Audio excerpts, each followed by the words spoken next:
Agenda et Mousse, lumière sur les ondes, une heure d'analyse des problèmes sociopolitiques, religieux, culturels et économiques par l'éclairage des Saintes Écritures.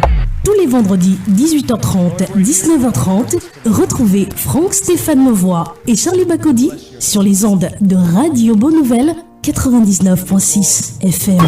Lumière sur les ondes. Le Christ s'invite au débat radiophonique. To give you everything we are. Jésus, viens, nous avons besoin de toi. Alléluia. Jésus, viens, Jésus, viens. Nous t'accueillons, Jésus, viens au milieu de nous. Nous t'accueillons, Jésus, viens au milieu de nous. Saint-Esprit, viens, oui, viens. Nous t'accueillons, Saint-Esprit, au milieu de nous. Nous t'accueillons, Saint-Esprit, viens, conduis-nous. Mesdames et messieurs, bonsoir et bienvenue à Lumière sur les ondes de ce vendredi soir 21 août de l'an 2015. Durant de longues années, les voir au devant de la scène pour rendre ministère relevait de l'inédit. La gente féminine a longtemps occupé l'arrière-plan au sein des communautés chrétiennes, ayant pour principal rôle celui de la ménagère dévouée à son époux.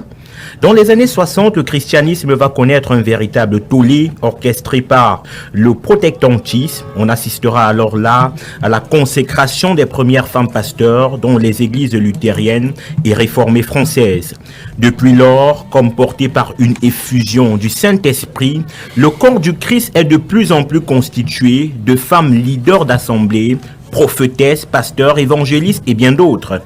Si une frange de personnes estime que leur rôle, le rôle de la femme doit strictement se limiter aux tâches ménagères, d'autres par contre vous diront que Dieu peut utiliser qui il veut, quand il veut et comme il veut.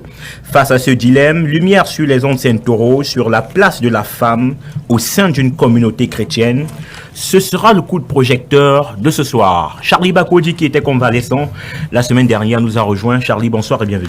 Bonsoir Franck Stéphane Mauvois, bien-aimé dans le Seigneur, mesdames et messieurs, bonsoir, bienvenue sur Lumière sur les ondes, à l'écoute de la fréquence du corps de Christ. Effectivement, Franck, autrefois confiné à la louange, au protocole, au cantique et dans une certaine mesure à la liturgie, le rôle de la femme dans une assemblée fait l'objet d'une vive controverse qui divise le milieu chrétien. Si pour certains, la Bible proscrit aux femmes d'enseigner et de diriger l'assemblée de Dieu au milieu de la gente masculine, pour d'autres, le Seigneur peut effectivement utiliser qui il veut, homme ou distinction. Dès lors, la femme doit-elle prétendre aux mêmes attributions qu'un homme, prêcher la parole, enseigner, diriger et conduire le peuple de Dieu? La parole de Dieu établit-elle une quelconque différence entre hommes et femmes au sein du ministère de Christ?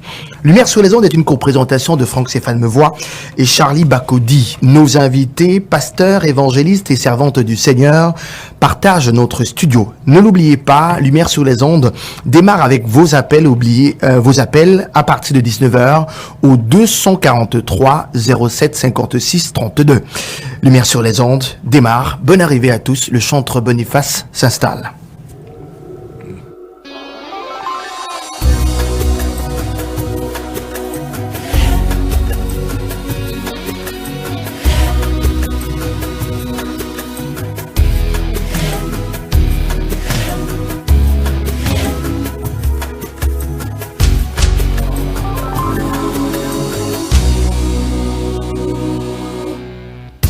Regarde le ciel sans nuages. Regardez la mer sans ombre. Marchez sur la terre sans sol. Seigneur Jésus, accorde ma victoire.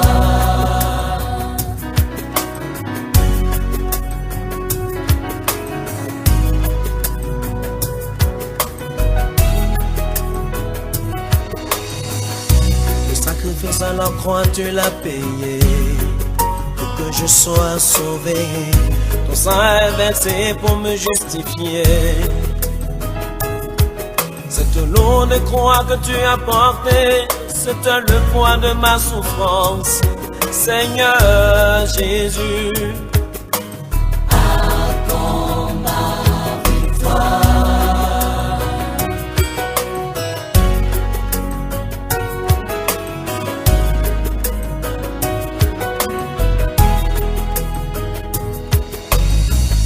je regarde devant moi, la belle dame n'a pas encore enfanté. Celle qui t'adore chaque jour, son mari vient de la divorcer. Ceux qui t'adorent Jésus, que rien ne va. Seigneur Jésus, Attends ma victoire.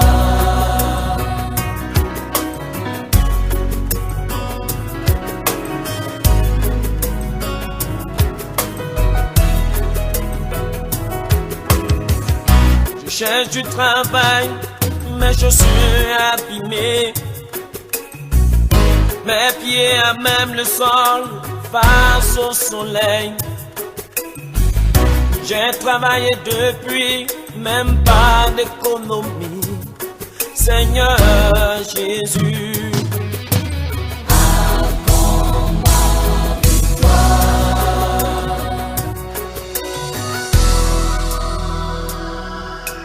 tout autour de moi, ce qui te calme, l'omni prospère. Tout autour de moi, ce qui t'ignore prospère. Tout autour de moi, ce qui te rejette prospère. Seigneur Jésus, Attends ma victoire.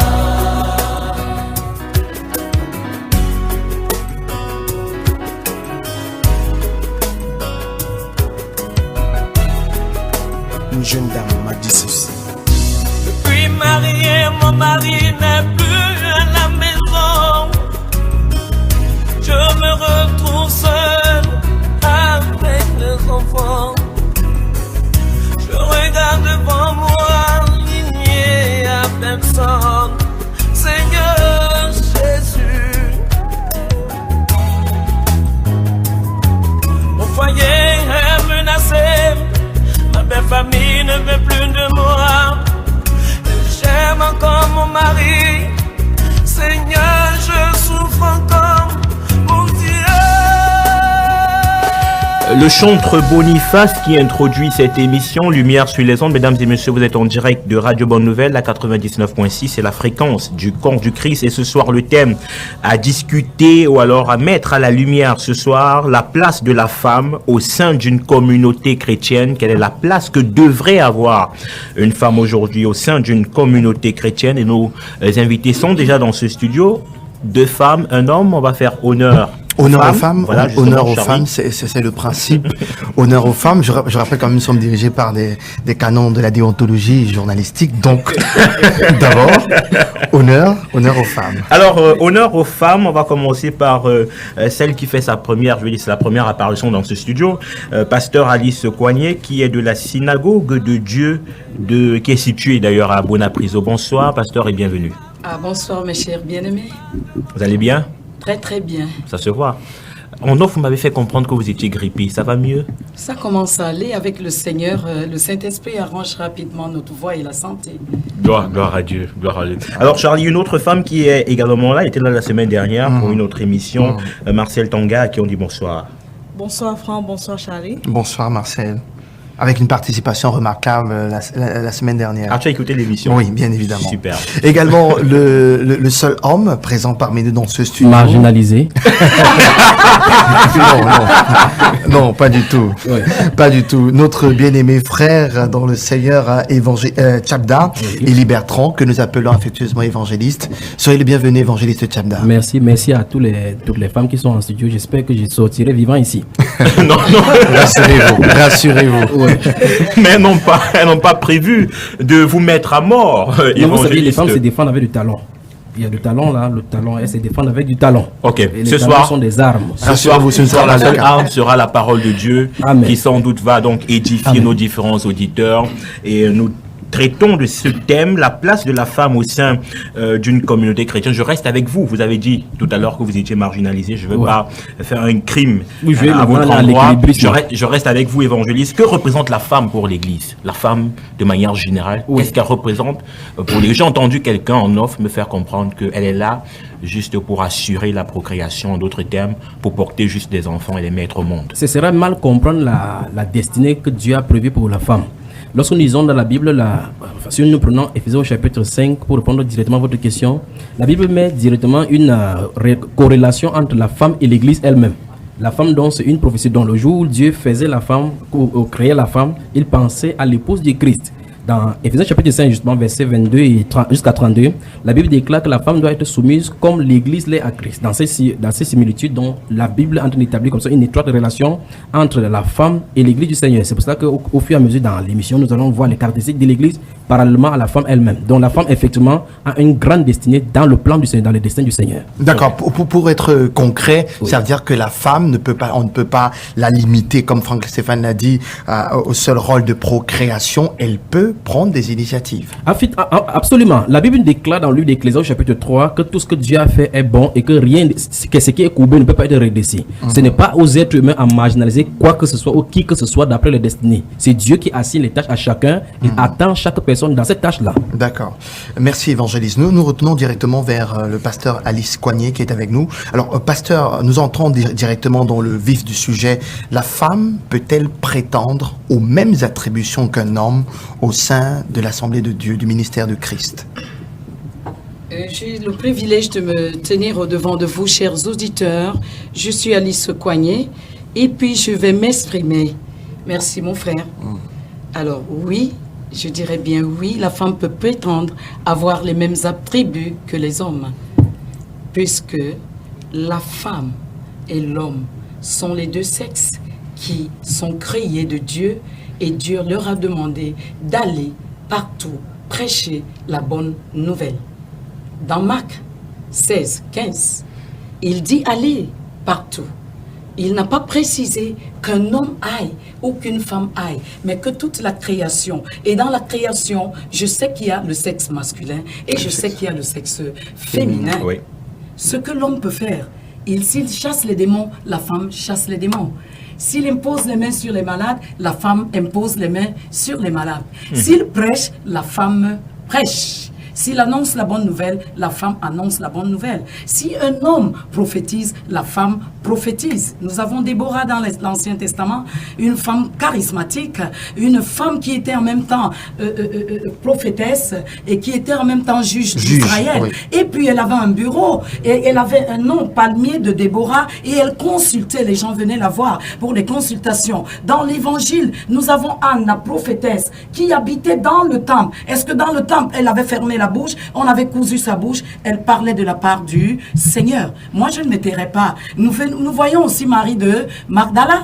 Marie de Magdala a été envoyée vers les disciples. Va leur dire, va dire à mes disciples. Donc la femme doit parler. Prophétiser veut dire quoi déjà? Prophétiser veut dire parler aux hommes. Et quand tu parles aux hommes, tu édifies l'église. Quand tu édifies aussi, tu exhortes. La femme édifie, la femme exhorte, la femme console. Par la parole de vie, par la parole de Dieu. Je ne me tairai point, puisque Jésus m'a envoyé. Ok, on a compris que vous n'allez pas vous taire, et c'est ce qu'on souhaite même d'ailleurs, pasteur. Je vais peut-être rester avec vous avant de revenir à Marseille. Ça veut dire que vous vous inscrivez, on commence à avoir des SMS, vous vous inscrivez en faux avec cette, je veux dire, ces personnes qui estiment que la femme doit se limiter juste aux différentes tâches ménagères.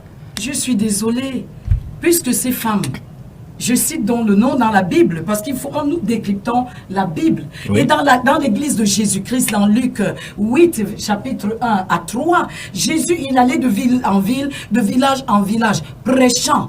Il était accompagné des hommes et des femmes. Et les femmes. Pendant qu'il annonçait, la femme se taisait, la femme prêchait, annonçait avec lui et la femme l'assistait. La femme prêche et la femme est partenaire dans l'église. En même temps, elle était garante du repas que Du Christ repas. devait manger. Alors, bien sûr, je me retourne vers Marcel Tanga. Alors, Marcel, tu es aujourd'hui inscrit dans dans une école biblique où des femmes, des hommes suivent des cours pour devenir des enseignants, des prédicateurs, ainsi de suite. Est-ce que c'est justement pour te mettre dans le courant de cette grande commission que Christ lui-même a déclaré quand il a dit allez de toutes les nations, faites de mes fils mes disciples et les baptisez au nom du Père, du Fils et du Saint. Est-ce que c'est dans ce courant-là que tu t'en vas à cette école pour sortir, pour pouvoir annoncer la parole de Dieu partout où le Seigneur pourra t'amener?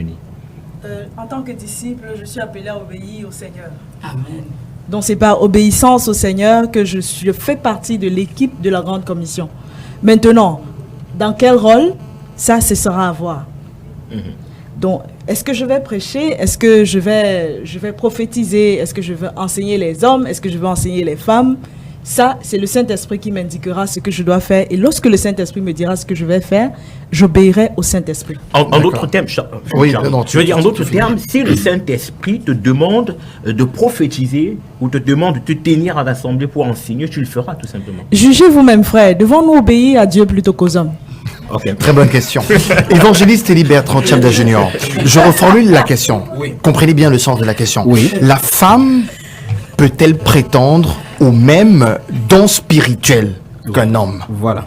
En fait, la façon dont, vous savez, je loue le Seigneur du fait que la radio Bonne Nouvelle élimée sur les zones particulièrement ouvre l'antenne à ce qu'on puisse parler et éclairer l'opinion ainsi. Telle que votre question est posée, c'est l'affirmative. Mais en fait, on peut retourner la question autrement. La femme doit-elle le faire? C'est là où ça commence à poser problème. D'accord, donc, Parce donc elle peut prétendre au même don spirituel. En fait, si je disais non, c'est que je m'inscrirais en faux parce que la réalité dit le contraire aujourd'hui. La preuve, c'est une pasteur qui est assise à côté de moi. Et elle a dit qu'elle ne peut pas se taire. Voici pour la gloire de Dieu. Pour la gloire de Dieu. Donc, on y arrive. Donc, la femme peut-elle aspirer ou bien prétendre à des dons spirituels autant que les hommes? Si c'est le cas, c'est dons spirituels, c'est absolument oui, parce qu'elles peuvent le faire et elles le font maintenant. Les ministères sont différents des dons spirituels. Ce sont des choses qu'il faut expliquer. Donc, en suivant les propos et dans l'étude au courant des temps, on peut effectivement retracer d'où toutes ces choses sont venues.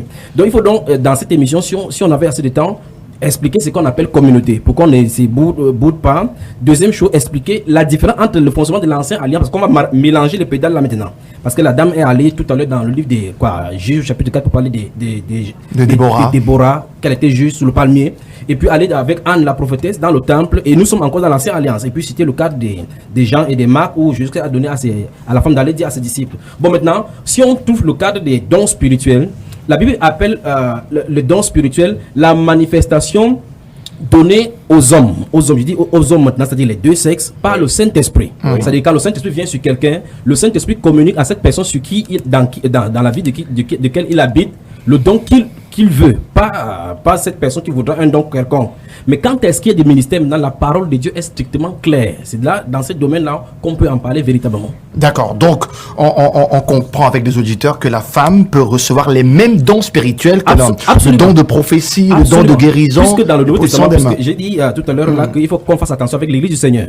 Dans le Nouveau Testament, effectivement, on voit effectivement dans Actes des Apôtres comment les 4 filles vierges de Philippe, l'évangéliste, qui prophétisaient. Donc nous voyons effectivement qu'elles avaient le don de l'Esprit. Et Actes chapitre 2 nous dit, l'apôtre Pierre citant Joël, a dit, ainsi a parlé le Seigneur, au dernier jour, je déverserai mon esprit sur toute chair, ils prophétiseront. Vos fils et vos filles, c'est précis. Prophétisons. Maintenant, puisqu'ils peuvent aspirer aux mêmes dons spirituels, la femme doit-elle aspirer aussi aux mêmes attributions qu'un homme? Voilà, c'est là où justement ça pose problème. En fait, la régularité des ministères ou bien l'authenticité des ministères n'est pas déterminée par notre motivation, ni par notre communauté, mais par ce que la Bible a déjà désigné.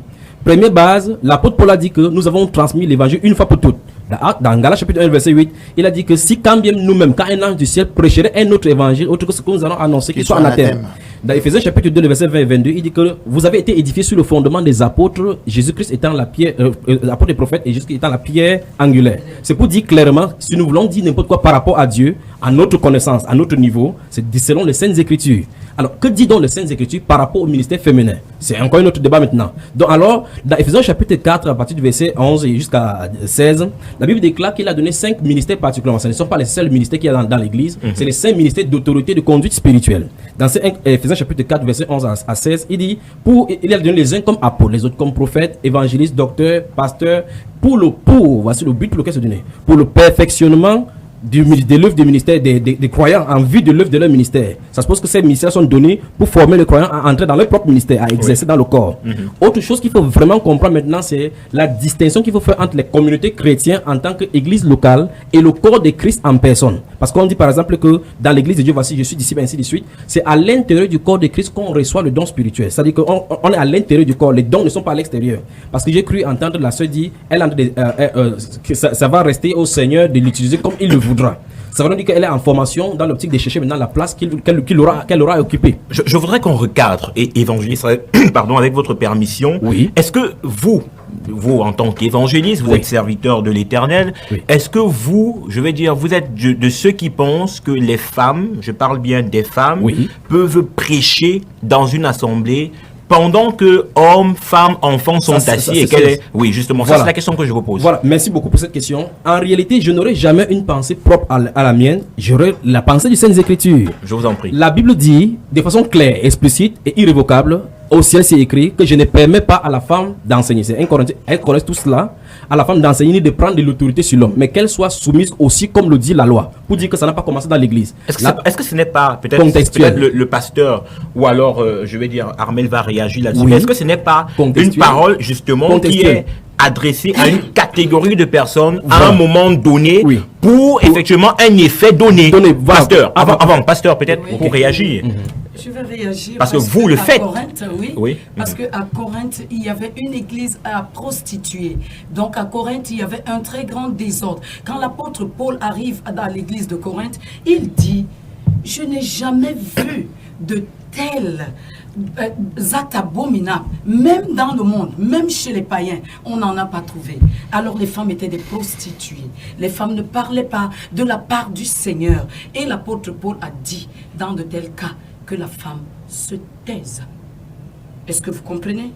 Mais ailleurs, nulle part, quand il est allé prêcher partout, il n'a pas demandé à une femme de se taire, mais il a dit dans cette église-là, donc de Corinthe, parce que c'est circonstanciel, c'est une époque donnée, c'est circonscrit, c'est dans une église donnée. Il arrive dans une église à désordre et il dit de telle femme, ferme la bouche. D'ailleurs, le serviteur n'est pas plus grand que le maître.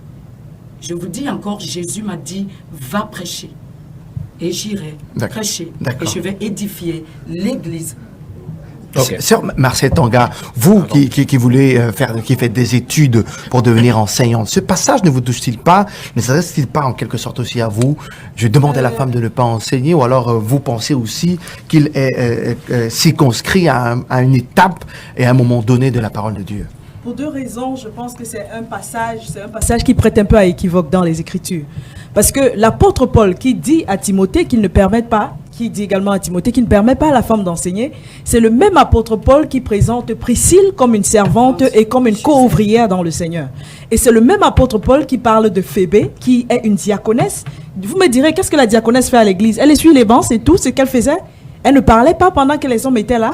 J'en doute.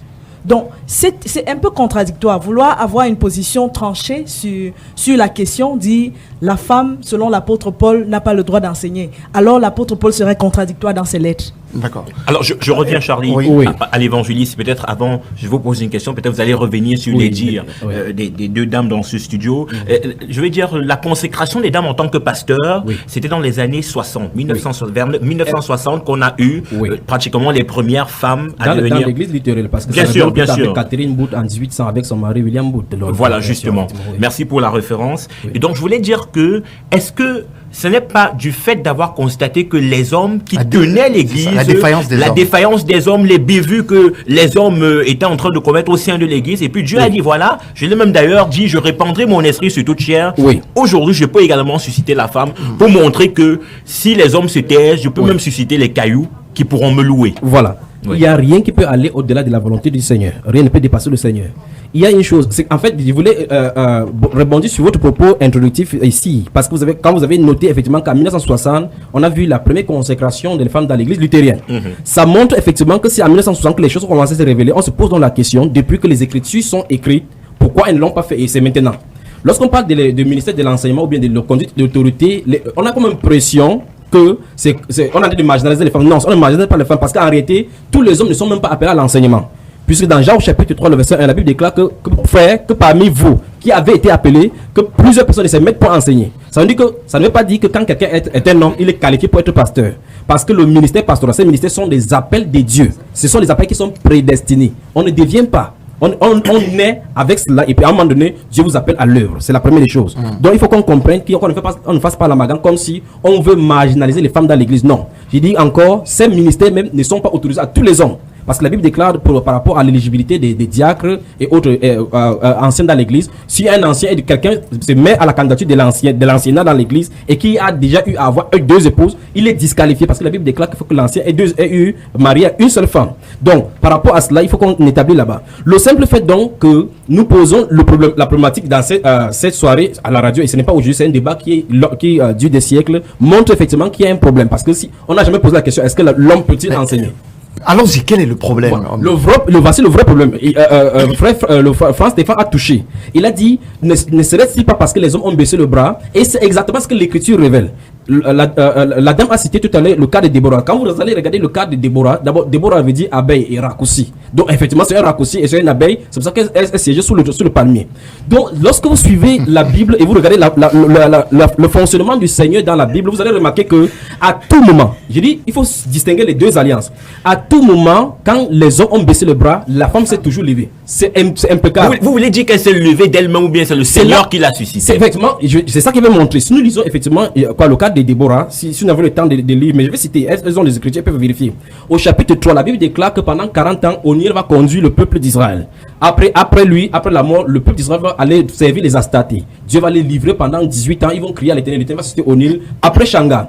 Maintenant, au chapitre 4 où Déborah est révélée, la Bible déclare que en ces temps-là, Déborah était juge. Vous allez remarquer que les 3 premiers juges ont dit clairement, distinctement dans la Bible, que l'Éternel les suscita Oniel, l'Éternel les suscita Shamgar. Mais au chapitre 5, lorsque Déborah va donner les cantiques, elle va dire clairement, il dit du temps où les chefs régnaient sur Israël, les voies étaient abandonnées. Pour dire quoi? Que les gens ne marchaient plus d'après la voie de Dieu. Il dit, quand moi, Déborah, je me suis levé comme une main en Israël. C'est terrible. Et la même chose est reprise dans la prophétie d'Ésaïe au chapitre 3, verset 16, que parce que les filles de Jérusalem, il dit que mon peuple a sur ceux qui te conduisent, tes gars, ils ont sur eux, les femmes les conduisent. C'est Dieu qui donne comme ça pour mettre en dérision le peuple d'Israël. Parce que les femmes ne sont pas censées conduire le peuple d'Israël. L'apôtre Paul dit tout à l'heure dans 1 Corinthiens chapitre 14, verset 33 et suivant, que comme le dit aussi la loi, ça devrait nous pousser à poser la question. Et au verset 37, il dit que si quelqu'un se plaît à contester, ou bien, enfin, il dit si quelqu'un croit être inspiré, ou bien qui reconnaît que c'est un commandement du Seigneur, et s'il ignore, c'est qu'il ignore de Dieu. La version Thompson dit c'est qu'il a été ignoré de Dieu. Donc tout à l'heure, nous avons vu, et elles ont défendu cette position-là, que c'était un problème contextuel. Et madame a dit que c'est seulement à Corinthe, parce qu'il y a beaucoup de choses à corriger là-bas. À l'église d'Éphèse, la dame a cité dans 1 Timothée chapitre 2, verset 9, l'apôtre Paul a encore réitéré cela. Il dit que je ne permets pas à la femme d'enseigner ni de prendre de l'autorité sur l'homme. Là-bas, il a écrit ça encore. Donc ce n'est pas un problème contextuel. En fait, en français ou bien dans toutes les langues, lorsqu'on prend une lettre pour lire, il suffit de commencer au commencement. Le commencement des actes de 1 Corinthiens, du premier livre de Corinthiens, il y en a 16 chapitres. Le premier verset du premier chapitre dit ceci. Le premier verset du premier chapitre dit ceci. Paul, apôtre de Jésus-Christ à l'église de Dieu qui est à Corinthe, à ceux qui, en quelque lieu que ce soit, il a dit, cette lettre, il parle des destinataires. Il a dit premier destinataire, l'église de Dieu qui est à Corinthe. Deuxième chose, à ceux qui ont été appelés en Jésus-Christ. Ça leur est destiné. C'est pour ça que nous utilisons ça aujourd'hui. Nous parlons de dons spirituels en vertu du fait qu'au chapitre 12, c'est écrit. Donc ça veut dire que toute la généalogie qui est écrite dans Donc vous dites ce commandement est pour à perpétuité. Absolument, jusqu'à voilà les normes de l'église. Si c'est pas comme ça, alors 1 Timothée, vous n'avez pas de base pour dire que le vote des diacres dans l'église, parce qu'il y avait aussi à Éphèse le problème pour lequel il fallait mettre de l'ordre dans l'église. Il y avait un problème de division avec des railleries entre les helléniques et les femmes hébreuses. C'est chez eux que ça s'est posé. Il a donné les normes pour voter les diacres. Et c'est ces mêmes normes que nous utilisons aujourd'hui. Ça veut dire que Dieu prophétisant, sachant que l'église doit être sur la période de 7 âges de l'église, savait effectivement que chaque période, il y a des choses à entrer là-dedans. Okay. Sachant que s'il y a un problème dans l'église, la norme qu'il a mise là à l'intérieur pour résoudre la première église sera la norme pour toutes. Alors, vous pouvez également désormais appeler à l'émission au 243 07 56 32, 243 07 56 32 par appel ou alors par SMS au 699 49 37 90, 699 49 37 90. Le thème qui est débattu ce soir, la place de la femme au sein d'une communauté chrétienne. Charlie Bakoudi. Alors, nous retournons vers nos invités. Ils sont toujours là. Pasteur Alice Coignet, bien-aimé Marcel Tanga et l'évangéliste et Bertrand Tchabda. Alors, je me retourne vers vous, Marcel Tanga.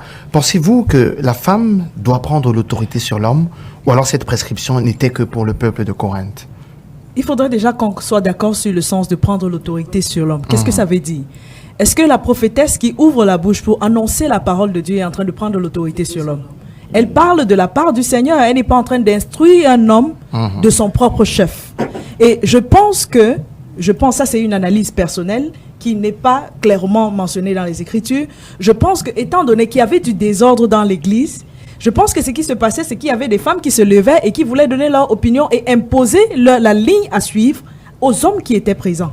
Et ce n'était pas normal dans le contexte culturel de cette époque-là.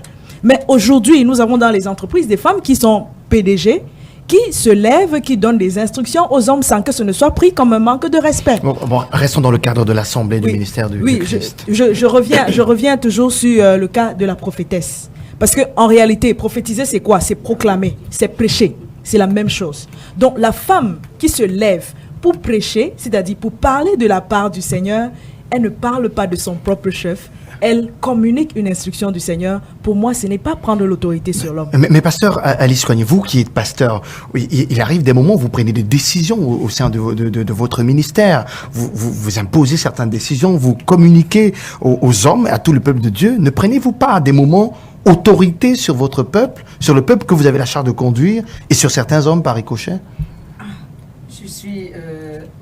Je voudrais déjà qu'on puisse lire 1 Corinthiens chapitre 14 verset 3. Celui qui prophétise au contraire parle aux hommes. Alors moi je prophétise, je parle aux hommes. Et c'est toujours l'apôtre Paul qui a écrit. Celui qui prophétise parle aux hommes, les édifie. Et les édifie avec la parole de Dieu. Celui qui prophétise les exhorte. Nous exhortons en utilisant la parole de Dieu. La parole de Dieu peut sortir pour avertir. La parole de Dieu peut sortir pour châtier. La parole de Dieu peut sortir pour la transformation ou pour une bénédiction. Alors je peux parfois, si le Saint-Esprit me demande de dire avec autorité quelque chose, je le dis avec autorité. Si le Saint-Esprit me dit de parler avec douceur à quelqu'un, je parle avec douceur à la personne.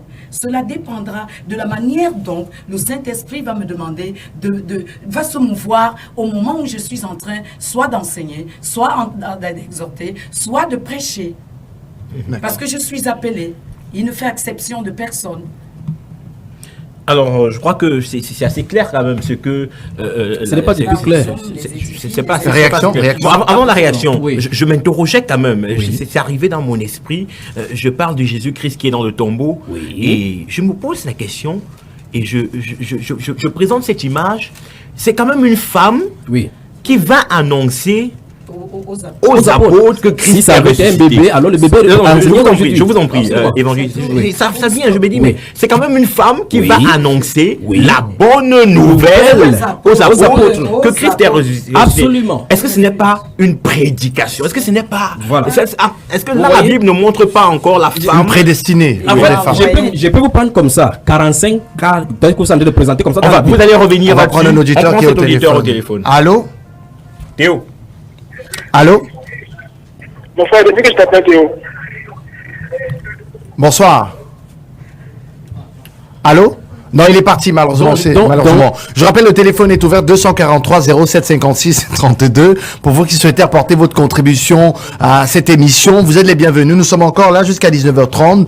243 07 56 32. Évangéliste, vous aviez la parole. Je voudrais parler, c'est pour ça qu'il dit tout à l'heure qu'il va falloir qu'on définisse véritablement ce qu'on appelle église, communauté, la différence entre l'église du Seigneur en tant qu'épouse et la répartition. Et dans une émission ici, j'ai dit, c'est pour cela que je ne me fais pas comprendre. On confond les alliances, on confond et on mélange tout. Lorsqu'on n'a pas compris le principe du gouvernement de l'église, parce que la Bible nous déclare dans Ephésiens chapitre 1 jusqu'au chapitre 3 que les choses que les apôtres ont écrites ont été cachées en Dieu depuis sa destinée. Dieu l'a mis en exergue par la prédication des apôtres. Vous prenez le cas de Sainte Marie de Magdala dans le livre de Jean, où il a dit à ses frères d'aller m'attendre à Galilée, c'est là où je suis ressuscité. Alors où est-ce que, d'abord l'église, pour définir la chose, l'église est née à partir de Actes au chapitre 2. Parce que l'église vient avec le baptême du Saint-Esprit. C'est la première des choses. Les normes de l'église viennent avec les écrits des apôtres. Ok, maintenant, ça va dire normalement, si on prend ça, les femmes prennent ça pour dire ici, voici là où nous déterminons notre ministère, il faut qu'elle pas dire à un chrétien, Jésus est ressuscité, et puis c'est la norme qui est écrite là-bas. On ne doit rien y ajouter, on ne doit rien en retrancher.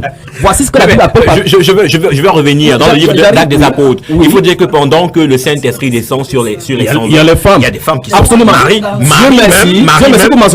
mère de Jésus. C'est là où je voulais en venir justement. Souvenez-vous que c'est moi qui ai cité. J'ai cité Actes des apôtres chapitre 2. Il a dit, tu de mes serviteurs et mes servantes. Maintenant, à partir de là, c'est la dernière mention de Marie dans la Bible. C'est la dernière mention de cette même Marie de Magdala. Elle avait quand même aussi parlé en langue pendant que les autres parlaient en langue. La Bible nous déclare clairement dans chapitre 2 que tous ont parlé en langue selon que l'Esprit leur donnait de parler. C'est ce que la Bible déclare. C'est le don spirituel là-bas. J'ai dit tout à l'heure qu'il ne faut pas faire la langue entre le ministère et le don spirituel. C'est pour ça qu'il ne faut pas mélanger la chose. Quand le Saint-Esprit vient, remarquez très bien maintenant, Marie pouvait se taguer que c'était le ministère de son fils. Il ne l'a jamais fait. La dame tout à l'heure, c'était Luc chapitre 8 tout à l'heure, les femmes qui accompagnaient Jésus, et elle s'est posé la question où est-ce qu'elle parlait. La Bible précise justement ce qu'elle faisait là-bas. Elle dit qu'elle assistait avec leur bien. Il n'est nulle part mentionné que Jésus a envoyé une femme quelconque d'aller prêcher quelque part. La Bible c'est déjà un tort même. C'est-à-dire que le Seigneur Jésus brisait comme ça d'abord un mythe en permettant que les femmes soient ses disciples. Évangile, ça veut dire que la femme, toute la prédication que la femme pourrait faire dans ce monde des vivants serait de dire à un homme, ou alors de dire aux hommes avec grand H que Jésus-Christ est ressuscité. En d'autres termes, vous ne serez pas assis pendant qu'une femme prêche dans Je sors rapidement, c'est pour ça que je vous ai rappelé la dernière fois et je profite de l'occasion pour dire devant vos auditeurs que lorsque j'ai permis ces femmes, c'est parce qu'elles ne connaissaient pas. Vous connaissez ma position désormais, vous m'invitez sur cette plateau avec une femme, je ne viendrai pas. Et si mais ne pensez-vous pas que le Seigneur peut susciter des femmes? Dieu ne se contredit nullement. Je recommence encore. Réaction. Non, je chute vraiment maintenant.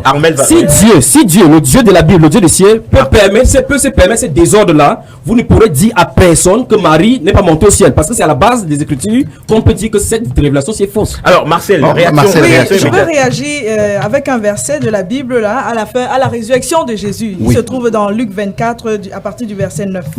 Donc, à leur retour du tombeau, les femmes vont obéir à la parole de Dieu. Mais qu'est-ce que la Bible dit? Mais ils prient leur discours pour des absurdités. Ça n'a pas changé. Aujourd'hui encore, on continue de prendre le discours des femmes qui ont reçu une parole du Seigneur pour des absurdités. Est-ce que ce qu'elles disent, en fin de compte, était vrai? Malheureusement, c'était vrai, mais c'était l'appréciation des hommes qui n'était pas bien. Ce n'est pas la prédication, madame. Donc, nous sommes en train de faire une guerre de mots. Mais il y a des faits. Il y a des faits. J'ai reçu du Seigneur. Comme Jésus avait parlé autrefois au tombeau, il a parlé, il était présent. Mais aujourd'hui, il ne nous parle pas son Saint-Esprit. Je reçois une parole du Seigneur qui me dit: va, annonce à telle personne telle chose. Je viens, je parle comme je parle aujourd'hui sur les antennes. Et mon frère me dit: la prochaine fois où tu as quelque chose à dire de la part du Seigneur pour moi, je me mets à la porte. C'est la même réaction que les hommes ont eue à la résurrection du Seigneur Jésus. Mais ça n'a pas changé les faits. Il était vraiment ressuscité. Amen. Et il avait vraiment parlé à ces femmes. Amen. Et il avait vraiment dit d'aller dire quelque chose. Et c'est Jésus est venu à la propos du qu'il faut qu'elle se taise désormais. Alors, pasteur Alice Coignet, cas d'école, une explication. Je vais faire une image aux auditeurs qui nous écoutent sans nous voir, mais ils vont quand même percevoir cette image. Comment ça se passe dans votre ministère? Vous, en tant que leader de votre ministère, pendant que vous prêchez, est-ce qu'il y a des témoignages? Est-ce que des personnes reçoivent la parole? Est-ce que des personnes, si dans le cadre des délivrances, si vous le faites, je ne sais pas, est-ce que des personnes sont délivrées par la parole puissante du Saint-Esprit? Expliquez-nous, comment ça se passe vraiment dans votre ministère? Est-ce que les mauvais esprits obéissent à l'autorité de Christ qui est en vous? Autant de choses, allez-y, expliquez-nous. Il fallait donc faire venir au moins une de mes brebis ou bien quelqu'un qui a... Non, nous avons foi. Nous avons foi. J'ouvre seulement la bouche, les choses se passent. Le Marc 16, 15, comme je venais de vous dire, se passe tout le temps chez moi. Pendant que j'ouvre seulement la bouche, le Saint-Esprit confirme par des signes et des prodiges. Les démons sont chassés. Et si quelqu'un est entré avec une maladie, j'impose simplement les mains, parce que ces mains ne sont plus mes mains. Les mains sont devenues les mains de Jésus. Et la personne recouvre sa santé. Oui. D'accord. Là, c'était sur le volet délivrance. Je ne vais pas attendre un homme. Si quelqu'un vient à moi, et puis je lui donne la parole qui est la nourriture, qui est la parole de vie, je ne vais pas attendre, je vais aller le baptiser quand il me dit je ne suis pas baptisé. Je ne vais pas attendre des heures ou des jours pour aller chercher un pasteur ou un homme pour aller le faire. Si à la rivière à côté de moi, comme il y a plein d'eau ici à Douala, je m'en vais et je le baptise. Madame, sur quelle base vous baptisez-vous sur quelle base de la Bible baptisez-vous les gens? Dieu m'a envoyé et Dieu représente ce Jésus-là qui a dit va. Et je suis Marie de Magdala, elle n'est plus, mais Alice est là et je parle aux apôtres. Je suis l'apôtre des apôtres. J'ai le testament de la résurrection. Il m'a dit va leur dire ces choses, va annoncer. D'accord. Je voulais partout dans le monde. Pasteur, je voulais vous poser une question un peu personnelle, pasteur. Êtes-vous marié? Qu'est-ce que je vais dire? Je suis veuve. Ah, d'accord. D'accord. Parce que j'allais demander, est-il évident pour une femme qui est pasteur, qui dirige le peuple de Dieu, d'être toujours soumise dans son foyer, comme la Bible le prescrit aux femmes? La soumission et l'obéissance à la parole de Dieu, qui est celle d'annoncer l'évangile, c'est deux choses précises. La femme a son rôle social, c'est-à-dire elle épouse, elle est mère. C'est comme si vous me demanderez, est-ce qu'une femme qui est ministre de l'évangile continue d'éduquer ses enfants? Donc la question ne se pose pas. Je continue de jouer mon rôle social, mais comme tout le monde, comme tous les disciples du Seigneur, je joue mon rôle dans la grande commission qui est celle de travailler pour l'expansion du royaume de Dieu. Donc il n'y aura pas de confusion à certains moments entre je veux dire, vos responsabilités à l'Église. Si je ne touche pas ce point, je serai en train de faire la politique de l'autruche.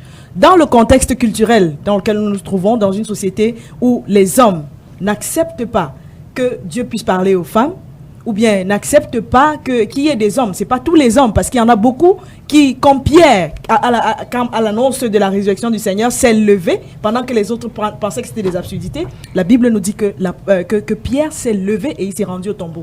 Donc il y a des hommes qui croient au Saint-Esprit. Ce n'est pas qui croient aux femmes, mais qui croient que le Seigneur peut utiliser qui il veut. Mais il y a des hommes qui, dans le but, je ne sais pas si c'est dans le but de s'affirmer, ou bien qui se soumettent plus aux conventions sociales qu'à la parole de Dieu. Donc ça s'applique dans le cadre de la place de la femme dans l'Assemblée également. Donc c'est l'influence de notre culture sur la pratique de la parole de Dieu, à mon avis. D'accord. Parce que je vous ai posé la question à des saints, nous avons connaissance des cas de femmes pasteurs qui, à un moment, se sont levées contre leur époux et après, on connaît la suite. Divorce en est suivi parce qu'en estimant qu'en étant pasteur, mon mari ne suit plus, je suis plus spirituellement élevé que je prendrais les choses avec un peu plus de politique parce que, en général, les problèmes de couple, vous ne savez que le 10e épisode. Ça a commencé il y a longtemps. On ne vous dit pas tout. D'accord. Alors, évangéliste Élie Bertrand Tchabda, vous qui semblez jouer au misogyne, celui-là qui n'apprécie pas beaucoup les femmes ce soir. Non, c'était dans ce cas, vous tassez la porte de la même façon. Non, c'était juste pour blaguer. Je veux dire, est-ce que vous pensez, évangéliste, que Dieu peut utiliser qui il veut, je l'ai cité dans mon propos liminaire, qui il veut, quand il veut, comme il veut, quelle que soit la circonstance. Ça veut dire que même dans le domaine d'une prédication devant une foule, est-ce que vous pensez que Dieu peut se révéler? Lui qui est souverain, est-ce qu'il peut se révéler? Vous ne pouvez pas annuler vous ne pouvez pas mettre la souveraineté du côté en dissociant avec sa loi et ses principes. Vous ne pouvez pas. Dieu qui est souverain, il a dit à quelqu'un d'aller prendre une femme prostituée. La première fois qu'il lui adresse la parole en tant que prophète à Osée, au chapitre 1, verset 1, il a dit, Osée, va prendre une femme de prostituée. Je lis la Bible, j'ai dit, il a dit à cet homme-ci d'aller prendre une femme de prostituée. Je peux me marier avec une prostituée. Donc je vois, il a dit une parole spécifique à Osée, je vais me marier avec une prostituée. Les pasteurs et les femmes qui sont là me diront que j'ai tort, quel qu'en soit le cas. Pourtant, je vois ça dans la Bible. C'est pour dire qu'il faut qu'on fasse attention à la façon qu'on aborde la Bible. Donc, tout à l'heure, nous avons vu, ils ont essayé de défendre ces différentes positions que, en fait, Dieu peut utiliser qui il veut, comme il veut. Regardez bien, Dieu va toujours rester dans ses normes. Il ne va se contredire nulle part. Si on avait effectivement le temps dans l'émission, on pourrait entrer et voir le pourquoi de chacune des choses et les circonstances où il a utilisé chacune des femmes. Lorsque nous parlons de communauté, voici une femme pasteur, il faut qu'il y ait un exemple dans la Bible. Comment est-elle devenue pasteur? Il faut qu'elle nous explique dans la Bible. Si une femme dit qu'elle est apôtre, elle montre un exemple dans la Bible. Si elle baptise, elle donne ce qui lui donne le droit de baptiser dans la Bible.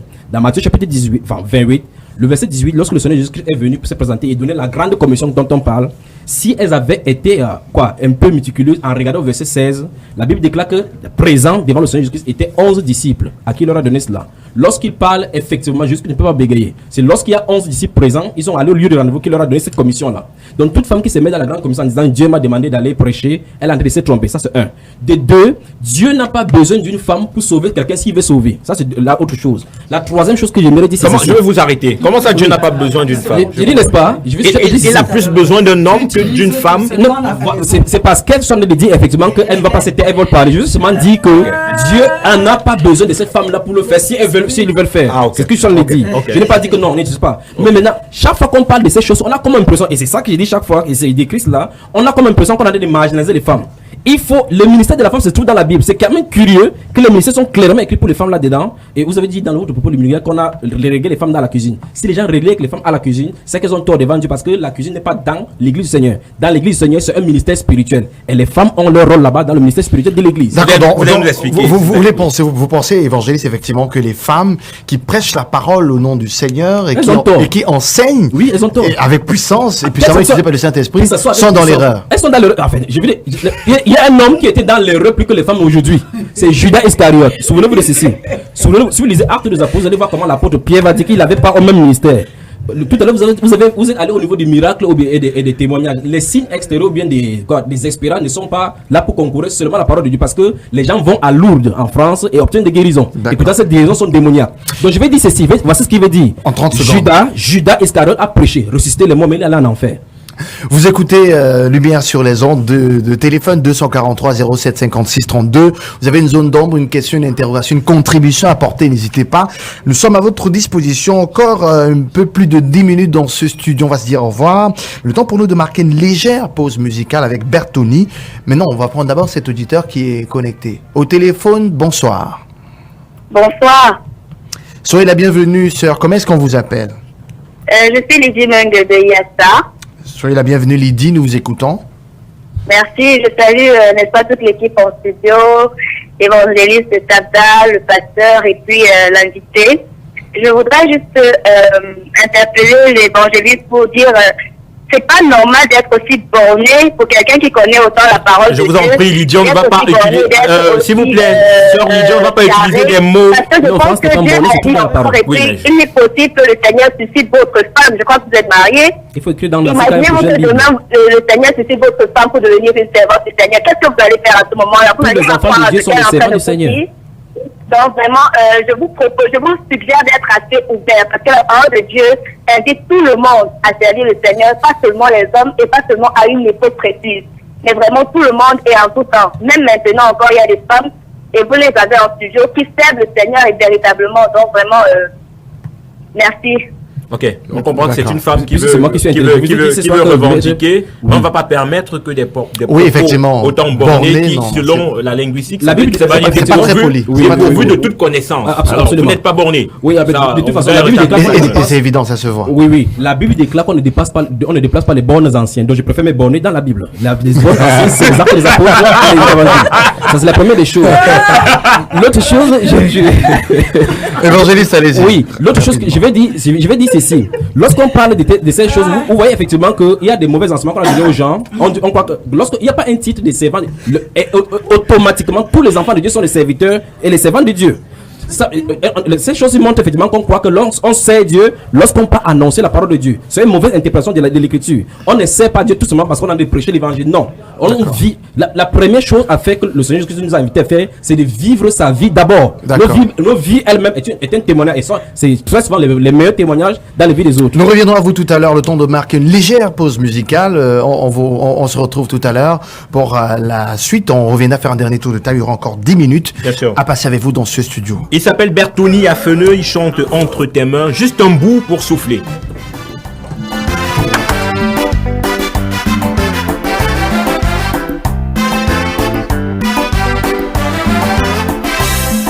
La croix que Dieu me donne, apportée ici-bas, et jointe à la couronne qui ne se flétrit pas.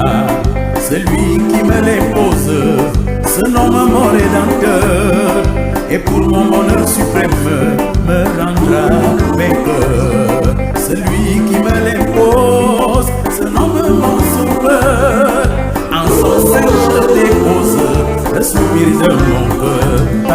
Je n'ai aucun pouvoir sur le lendemain.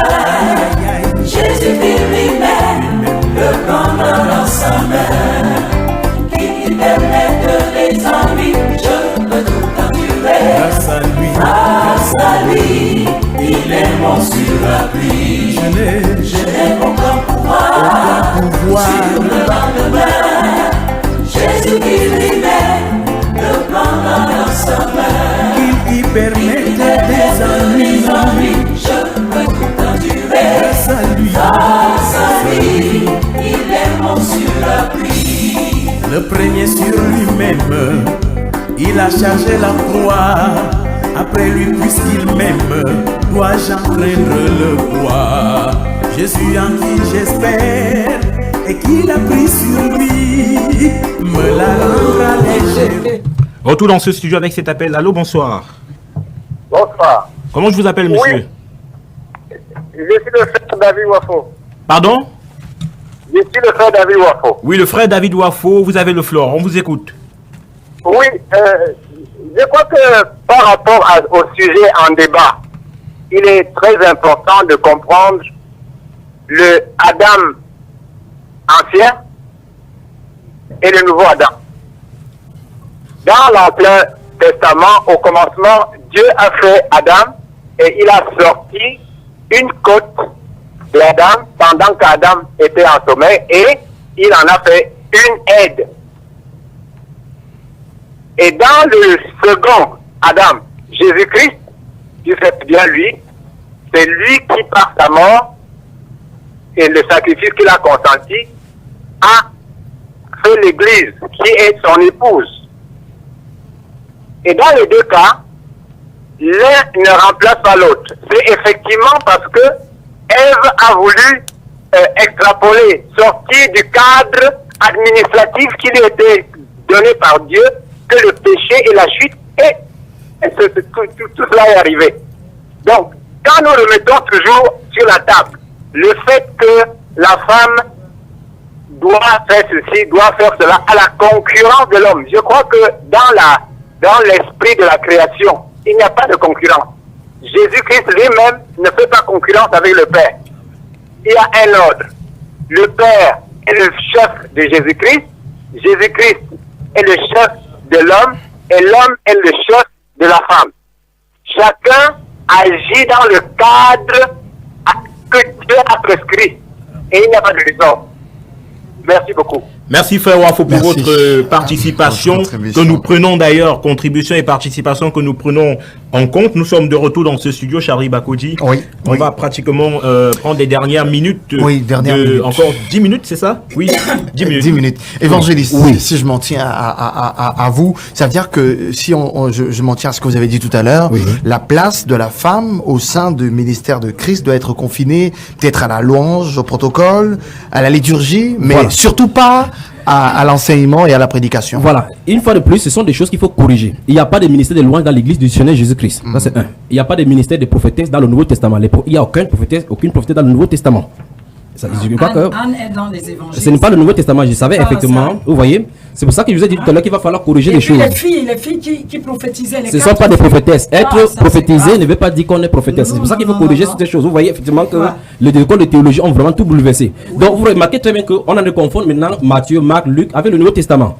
Pour la petite histoire, Hébreu nous explique effectivement que il ne peut pas, un testament ne peut pas fonctionner sans qu'il y ait la constatation de la mort du testataire. L'église ne peut pas venir, comme le président est en train de dire, tant que Christ ne s'endort pas, son épouse ne sort pas. C'est aussi simple que possible. C'est pour ça que c'est le type de premier Adam. Donc le Nouveau Testament commence avec acte 1. Des apôtres, absolument, c'est ce que la Bible dit. C'est le simple, c'est le simple bon sens. Le simple bon sens, parce qu'il n'y a pas d'église avant acte. Et comment on peut considérer les évangiles? Donc, les évangiles sont les zones tampons entre la loi et la grâce. C'est-à-dire déclare que Jésus est venu avec la loi et la grâce. C'est la zone où on voit effectivement la loi, parce que là où elle se trouve, elle ne donne pas les sacrifices des pigeons. Celui demande qu'elle donne le sacrifice par rapport à la lèpre purifiée, elle ne peut pas le faire. Celui demande qu'elle donne le sacrifice de tel ou tel chose, elle ne peut pas le faire parce qu'en réalité, je crois que c'est un autre débat qu'on posera peut-être dans cette émission. C'est très important de poser cette fondation maintenant pour comprendre certaines choses futuristes, parce que ce qui nous a dérangé, pourquoi on ne mélange plus les choses de l'ancienne alliance, parce qu'il y a des choses clairement qui sont spécifiques à l'ancienne alliance et des choses qui sont spécifiquement dans la nouvelle alliance et des choses qui sont communes aux deux. Alors on va prendre quelques SMS qui sont arrivés. Bonsoir à vous. Je voudrais dire à l'évangéliste Tchabda que je prie qu'il soit conduit par le Saint-Esprit. Amen. Le message est signé de Fifi. C'est une femme toujours. Je vous ai dit que ce soir. Oui. Alors, non, mais je ne m'en défends pas, je ne les plains pas, je suis dans la position de l'écriture. Alors, le frère Maxwell qui nous écrit, il dit: le développement argumentaire des femmes est pareil à celui des fidèles de la mariologie catholique. Elles sont victimes du mouvement de Simone Veil et Christine Aubira. Bon, ça c'est un autre. C'est terrible. En fait, c'est le féminisme parce que madame a tout à l'heure dit, elle a dit qu'elle est comme Marie de Magdala qui est l'apôtre des apôtres, et c'était la terminologie utilisée par l'un des initiateurs des doctrines catholiques. Je crois qu'il est important de définir le féminisme. Qu'est-ce que c'est? Le féminisme, c'est un courant social qui prône la défense des droits des femmes. Donc, ce n'est pas le cas. Jésus n'a pas mis les hommes et les femmes en conflit. Non, ma sœur, si vous lisez l'histoire du féminisme, s'il vous plaît, si vous lisez l'histoire du féminisme... J'ai lu l'histoire du féminisme, je sais c'est quoi... À chaque fois, et ce n'est même pas le cas du féminisme, tout simplement. Je sais de quoi je parle, mon frère. Des grandes envergures, ça a été infesté dans l'église. Donc, je peux vous le prouver historiquement dans la Bible. Je peux même en venir. C'est vrai, on dira peut-être que c'est vrai. Il y a des femmes qui poussées par un élan féministe, veulent se mettre au même niveau que les hommes. Égalité de sexe. Donc, l'égalité à l'église, ça, ce n'est pas exclu, parce que c'est un phénomène social. Mais vous ne pouvez pas fermer la bouche de celle à qui le Seigneur a donné une voix, parce qu'il y a le féminisme. Ce n'est pas parce que le diable a fait une contrefaçon de ce que le Seigneur a voulu faire qu'on va taire la volonté de Dieu, parce qu'on a peur de ressembler au diable. Donc, je pose une question simple sur ce plateau. Je vous en prie. Dans la Bible. Prenez notre place. Oui, évangéliste. En tant qu'homme. Je vous en prie. Le temps d'une question. Le temps d'une question. Alors, je veux donc que mes femmes qui sont ici sur le plateau me montrent un exemple de femmes pasteurs. Les femmes. Parce que Dieu perd tous les brebis. C'est tout. En tant que maman, je paie mes brebis tous les jours. J'ai 5 enfants. Je les paie le matin en nous prions. Je les édifie, je les exhorte, je parle la parole. Et le dimanche, quand les hommes, ça veut dire homme, sexe masculin, femme, sexe féminin se rassemblent avec moi, je les paie et puis je les exhorte. Je n'ai pas demandé quelle je n'ai pas posé la question. Je n'ai pas besoin de l'église. Moi-même, je suis le picture. Soyez précis dans votre question. Non, la question, c'est de poser. Quelle est la base? Je voulais dire quelle est la base de ça. Une plateforme, je n'ai pas besoin d'être dans les 4 murs pour parler de la part du Christ. Pasteur, une minute, s'il vous plaît. Alors, la question que je posais, c'est rapidement. Oui, la question que je t'ai posée, c'est ceci. J'ai dit tout à l'heure ici que le simple fait, lorsque nous rencontrons quelqu'un qui adore avec les idoles, bien pris avec des chapelets, nous n'avons qu'une base pour pouvoir convaincre ces personnes et désormais sa façon d'agir. C'est la Bible, les Saintes Écritures. La question que je me posée, c'est est-ce qu'il y a une femme pasteur dans la Bible? Je vais vous donner un exemple, évangéliste. Priscille, qui a été la mentor tout à l'heure, de Barnabas. Vous avez parlé, vous avez dit Priscille, Priscille a été la mentor de Barnabas. Vous pensez qu'elle priait pour lui et puis le Seigneur allait révéler à Barnabas ce qu'il devait faire pour grandir dans la foi? D'où est-ce que vous tenez ça qu'elle était mentor de Barnabas? Où est-ce que vous tenez dans les Écritures? Dans les Écritures. Où est-ce que c'est parce que elle est mentor de Barnabas? En fait, vous confondez Barnabas et Apollos. Apollos, pardon. Attendez qu'elle finisse, évangéliste, vous allez réagir. Donc, le Seigneur a donné à Priscille et son époux de suivre Apollos, qui était un homme qui est devenu un des grands apôtres. Et qui a parlé. Donc, quand vous dites que la femme est pasteur, c'est quoi le pasteur? C'est celui qui paie les brebis.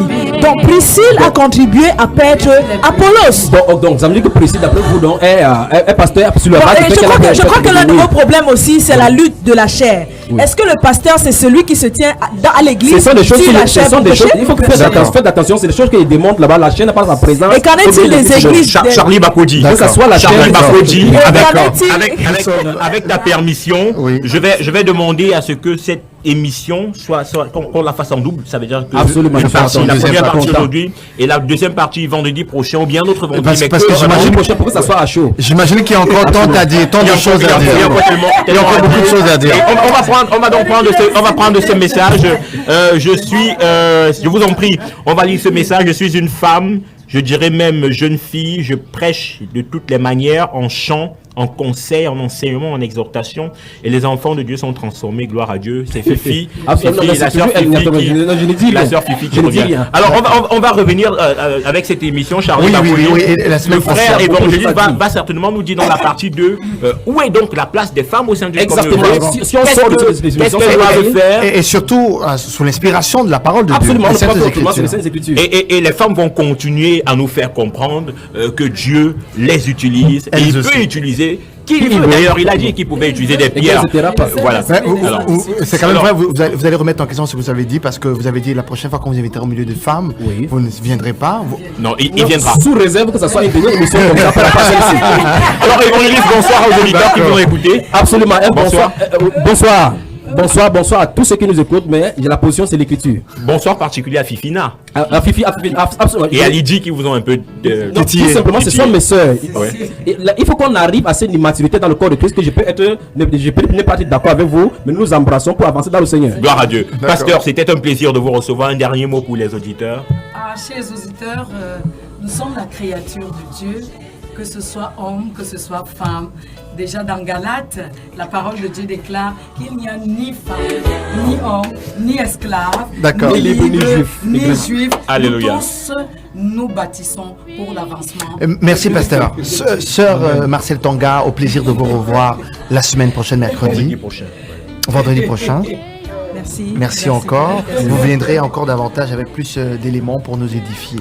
Connaissons les positions du frère. Il y a beaucoup de choses à dire sur le sujet et puis on n'en finira pas après la deuxième émission.